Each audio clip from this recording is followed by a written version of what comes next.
Right folks, welcome to vlog number 3, Songs from the Desert number 3. This one is going to be Mickey Finn, which is a request by my friend Spud, who with his wife Lisa was staying with us back in October of last year when I was writing this song.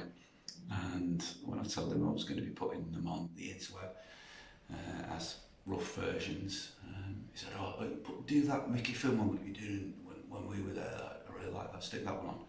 So this is for you, Spud. One of the things I learned at the Den was always do requests if you can, because the consequence of it might be that an ale appears next to you at the piano, which is not an insubstantial tip in this part of the world. So if you don't know what's happening here, I'm writing these songs. Eventually, hopefully, they're going to be on an album to kind of document our stay here.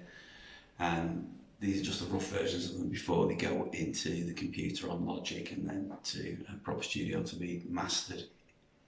For a couple of reasons. Creates a bit of a narrative to it all, and it's all content for the old YouTube channel instead of just to being the songs when they're actually recorded, which obviously is going to mean massive gaps between what I put on.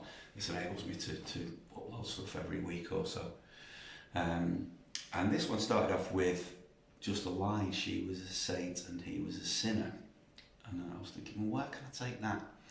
At the time I was reading a novel called Traced by Casey Hill, which is about a chef who murders his victims by putting an exotic poison into their final meal.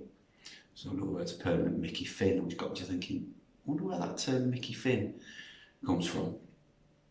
And Wikipedia informs me that in 1903 there was a court case reported in the Chicago newspapers of the testimony by Gold-Tooth Mary Thornton, who was a house girl that worked at the Lone Star Saloon and Palm Gardens in Chicago in the 1890s, who along with a barman called Mickey Finn would put chloral hydrate into the drinks of the punters, and once incapacitated the punter would be carried into a back room and relieved of his valuables and then subsequently dumped into a nearby alleyway, and would wake up the following morning with little or no recollection of what had happened the previous evening or where his valuables had disappeared to, although presumably at some point one of them remembered it enough to get the police involved and get it to court.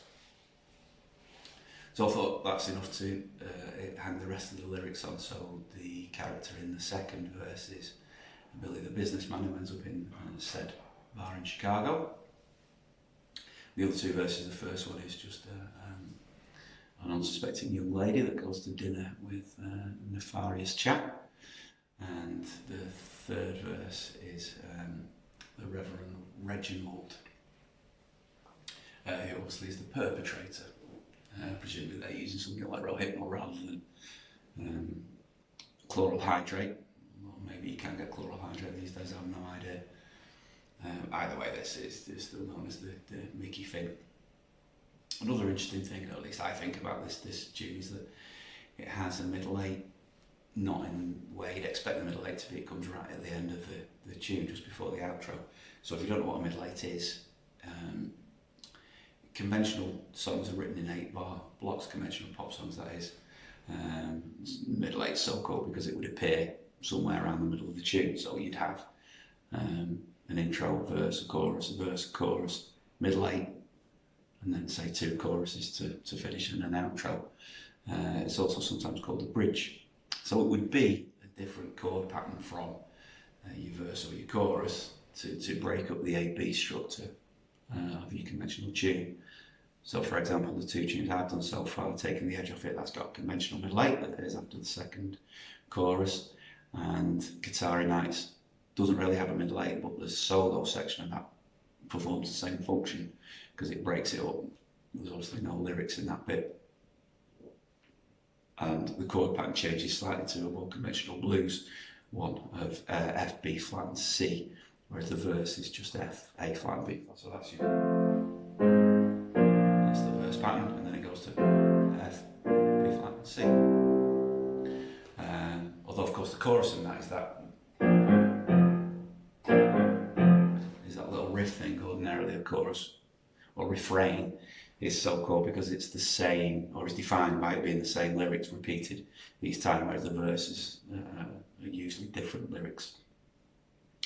One more thing, in the very last line of of Mickey Finn has an implicit rhyme, which is an idea I got from a song by the Lancashire Hot Pots called Chippy Tea, that some of you are out here may have heard me do before, or if you used to come and see me and Chris Todd play back in the UK. It's a song that Chris used to do, and I play the second verse of it, which is where it comes from.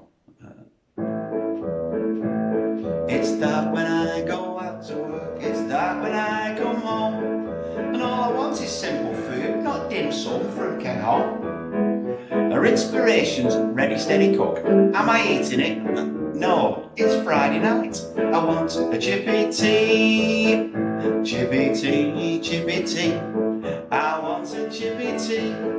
She keep giving me posh, no, she don't agree with me. I don't want lobster thermidor or raspberry coulis. It's Friday night, and within me rice, I want a chippy tea. Plenty of salt and vinegar on that, love. Leave it up and I'll eat it on way back.